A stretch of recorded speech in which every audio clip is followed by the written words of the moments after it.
I kind of lost my ego that I've had in the past, and yeah, I'm getting older. Like it's a good thing.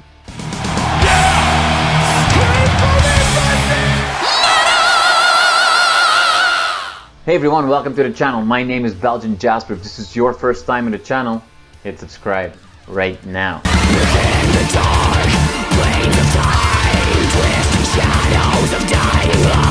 Mattias, thank you so much for your time today. New album's been out now for a little bit. Usually I talk to people before a release. It's kind of cool to talk to people once a release is finally done, or I mean maybe not done, but has happened, because it gives you maybe a different perspective. So first things first, it's early as we're talking, all the way on the West Coast. How are you doing? How's your day going? Fantastic. Woke up about 3 hours ago already, so I've been up. The Awesome. sun pierces my window at like 5 in the morning, so I'm up bright and early almost every day. Yeah. Are you more of a morning person, or are you really a night owl that needs to get better blinds for his windows? Both, and it's the worst mix. So you just never sleep, basically, is what you're saying. The part that I'm the most grumpy is during the day, and then my mood gets better in the night, and then in the morning I'm in a great mood, but come noon I hate the day. All right. Okay. So I got you just at the right time still. Like you're not full of hate just yet. Good to know. Yeah, Good to know. Awesome.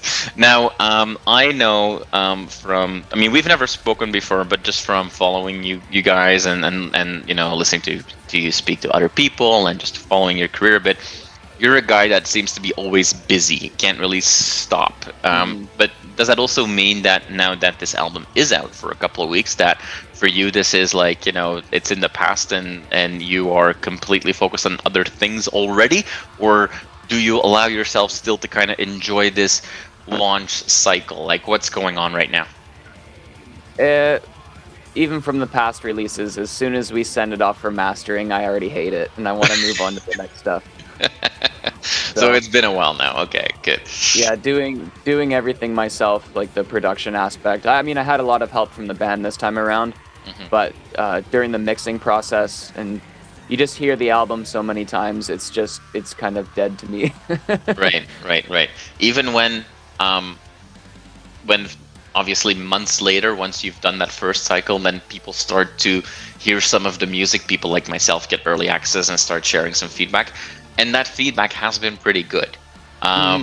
So when, I think, first of all, I think a lot more people are discovering your music with this release already, and I think that you've probably seen pretty good, you know, reactions to that. So even when that is happening, can that kind of break that spell of already hating what you've done in the past? Do you find yourself having a new appreciation? Definitely, and playing live also keeps that spark alive for those songs. But I'm not one of those people who, you know, finds enjoyment listening to their own music. If I'm out and about and I hear my band playing, I'll be like, oh cool, that's my band. Okay, next song please.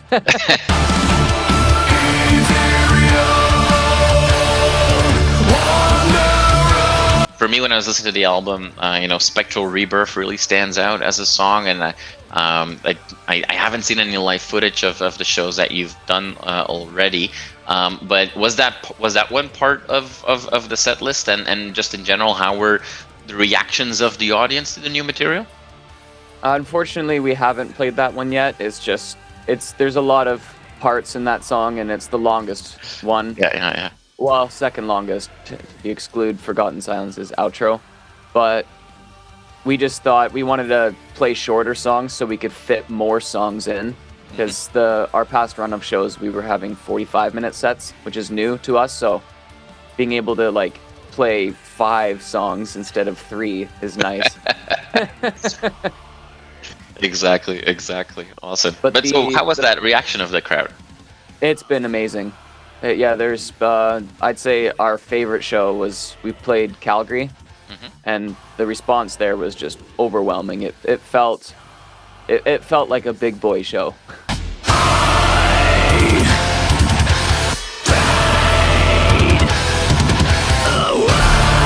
Now, I mean, there Yeah. is a big boy quality to this music, and when I was listening to it, like one of the things that kind of came to mind, I don't know if you even saw that all those years ago when it came out, but do you remember the movie Melancholia?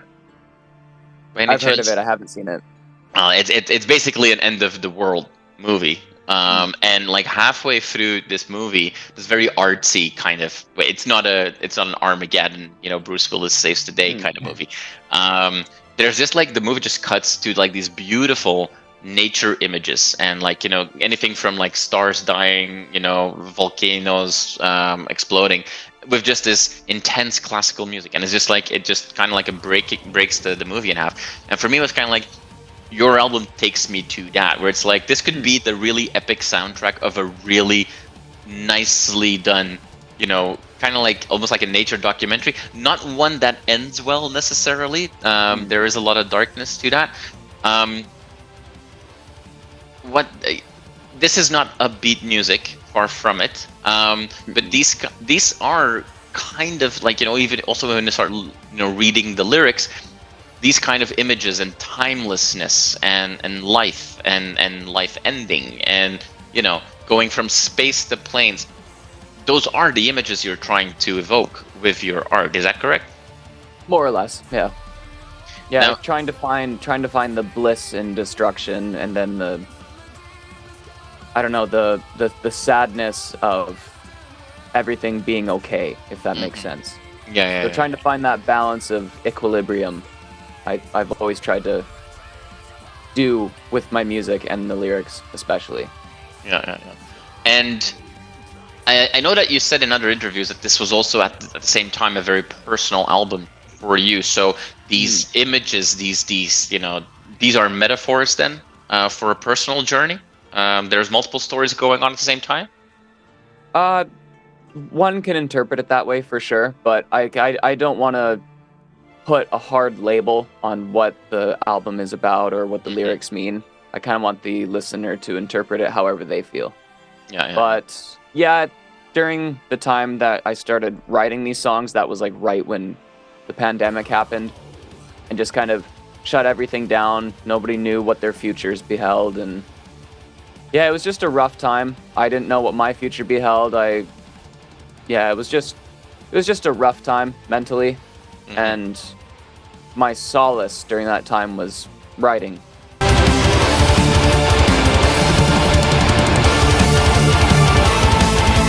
You weren't the only person that was asking themselves tough questions in that time, no matter who you were, where you came from. Everybody had to deal with demons, maybe some that you never knew before you had. You said that reaction has been good, audience has been good. Might be so that people are more open or finding themselves relating more with your music than they would have 2-3 years ago. Absolutely.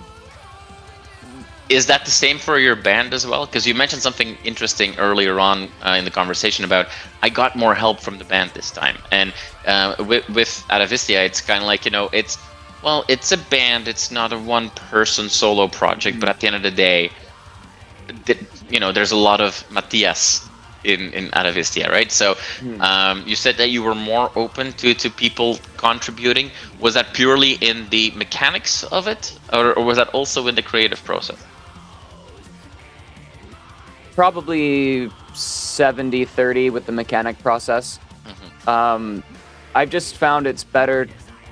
It's just a lot of weight off my shoulders to have guys that have a similar image for what I'm foreseeing, to have proper input and to give accurate suggestions and strong constructive criticism. And yeah, I kind of lost my ego that I've had in the past, and yeah, I'm getting older. Like it's a good thing, right? Because when Atavistia started, I was like 20, so right. I had the mind of a 20-year-old, the egotistical maniac of a 20-year-old writing music, thinking like, oh yeah, this is going to be the new big thing. And then it's like you kind of get reality checked a few times and you just have to realize that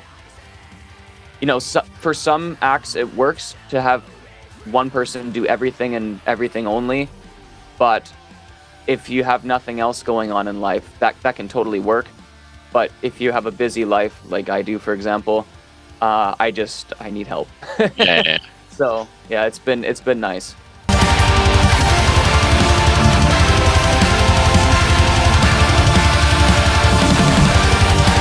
Do you see a sustained influence of letting others in more and more in, because we know that you're already probably 4 albums deep now, looking ahead, given that the moment you've sent off the masters for this album, you probably were already... Technically 2, but... There you go. So when you look at those 2 that you're working on, and one of them, I believe, is going to be very closely related to this album. Very much so. But do you see that influence of the others, or letting others in more in the sound as well then? That's a good question, because we haven't quite got there yet. So the way that we kind of construct the songs is I'll write the first big fully produced demo. Okay. And then from there, what we're planning on doing is we're going to go through each song and just break down parts that maybe need to hit harder, parts that need to relax, parts that, if lyrics don't quite fit, whatever. Mm-hmm. But we're going to actually go through as a band and try to really pinpoint parts that need improvement, because that's something that we want to really work on as a band, is to get certain parts in songs to actually hit the way that everybody is seeing them, and not just my brain that came up with a spot within 5 minutes. Right. So yeah, just enhancing parts to hit harder and really speak to different audiences and all that jazz. Yeah. Okay. Now, not literally though, no jazz. Hey, well, I mean, okay, so let's talk about genres. No jazz, that's clear. But you said earlier, I don't really like the label too much, and we were talking more about maybe the meaning behind music. But it is fun trying to see people talk about your band and putting a music label on that as well. Usually they will include some core elements of melodic death metal, but then there is blackened power metal and folk metal that gets introduced as well. But if we look at the usage of orchestration, I think it's fair to say that classical music, if not also specific composers in the movie soundtrack world, have been a big influence on you. Big time.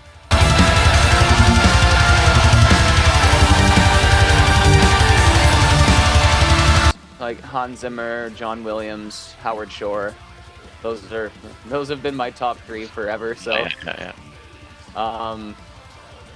But yeah, it's regarding our genre. It's just easier to call it melodic death metal, right? And I get really annoyed when I see bands that have a 10-word label for their music, and it's like nobody's gonna find you.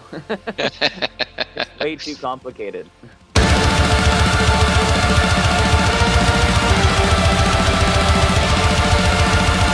To bring us back to the start, where we talked about some of the imagery that the music kind of calls out, but also the lyrics and so on.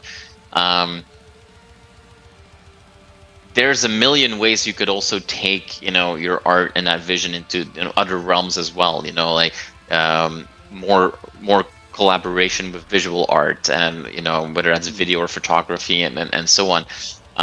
When you listen to somebody like yourself talk about your own art and you're so passionate, usually people have a drive to do much more than quote unquote just the music. Is that with you as well? Definitely. Are you looking for other artistic releases? Yeah, now that you've mentioned that, we've incorporated programmed lights into our live rig. So we have, lights that are programmed to the set list, and it just makes the shows that much more immersive. And we've talked about doing visual stuff with projector and whatnot in the future. So definitely, I'd like to incorporate other art forms into it, especially in the live format. Awesome. That will be cool. So maybe that's a good, segue for us to, wrap us up a bit as well. But you've played some shows already, and the album is out now. So that has happened. for all the people that are discovering your music and then did not have a chance to see one of the West Coast shows that you just did, what are you hoping to plan for the rest of the year? What should we keep our eyes open for? So far, we only have one show planned, but it's at the Armstrong Metal Festival in July. And other than that, we're gonna start working on the next album, which is already written, but we gotta, like I said before, go through the steps and really produce them how we all vision them. But yeah, we've had some pretty cool inquiries for later in the year, but I can't talk further about that at the moment. That's okay. That's okay. Yeah, we're actually gonna do a Patreon page to help fund one of those things I can't talk about.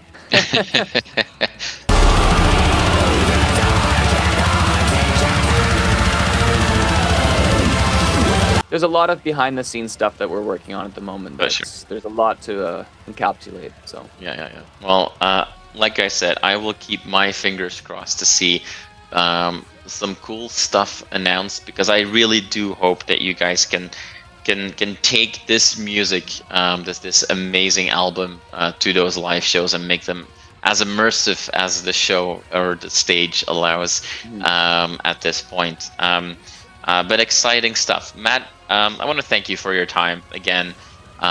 In the early morning for you, but still in the window that you don't hate everybody just yet. I appreciate that. It was nice talking to you. I genuinely love your album, and I don't say that to everybody that I interview. And I look forward to seeing you guys play, and I hope that all the other shows that are happening that people can make it to, that there's going to be some cool live footage from that as well. Have a wonderful rest of the day, and I will hopefully I will see you on a stage soon. Hopefully. Thank you so much for having me.